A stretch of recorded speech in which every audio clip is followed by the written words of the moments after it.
De tous les game designers affiliés à Sega, Ed Annunziata est certainement le créateur des héros les plus inattendus. À l'origine de la saga Echo the Dolphin, on lui doit également Colibri, le shoot'em up aviaire de la Mega Drive 32X.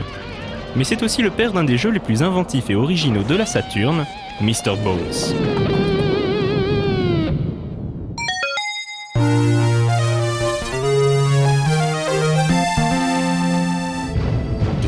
Cela n'aura pas échappé aux téléspectateurs les plus observateurs, Mr. Bones est un squelette.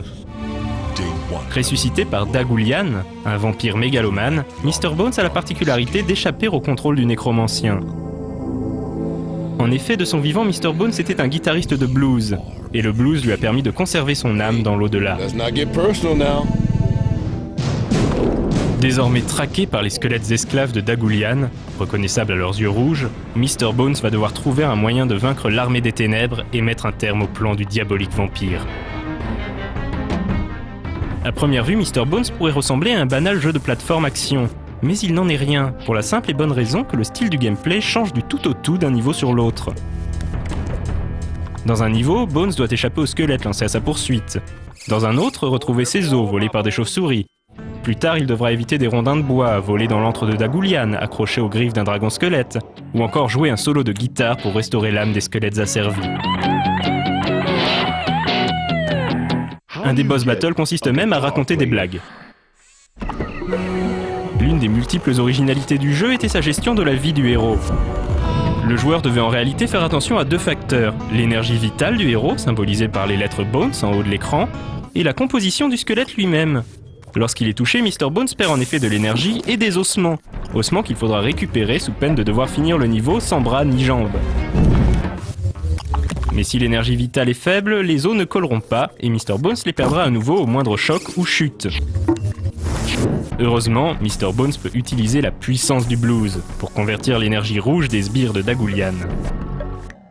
À condition toutefois d'avoir des bras pour lancer le rayon salvateur, sinon le pauvre Bones ne fera pas de vieux os.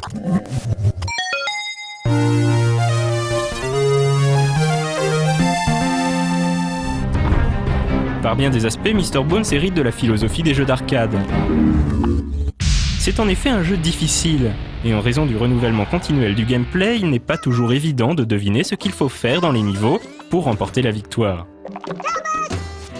Ainsi, dans le fameux stage du solo de guitare, il s'agit en fait de déclencher des riffs avec l'un des 6 boutons de la Saturn pour créer un morceau. N'importe quelle séquence peut être jouée du moment qu'elle est calée sur la guitare rythmique. Mr. Bones, plus fort que Guitar Hero.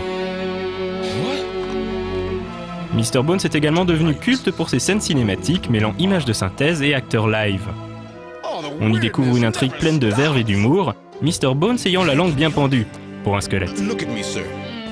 A noter que le bluesman aveugle qui donne sa guitare à Mr. Bones dans une des premières cinématiques n'est autre que Ronnie Montrose, guitariste légendaire qui a également composé la soundtrack du jeu. Cette bande-son exceptionnelle, mêlant blues électrique et ambiance gothique, a également contribué à la renommée du squelette de Sega.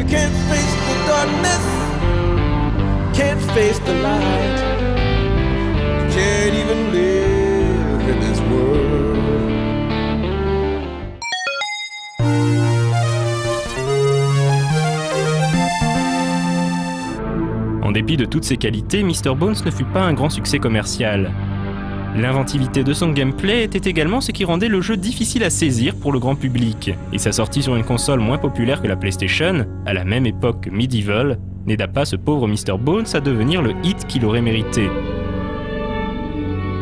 Mais au fil des années, il fut reconnu à sa juste valeur par les amateurs de jeux vidéo, et est désormais considéré comme l'un des titres indispensables de la 32 bits de Sega.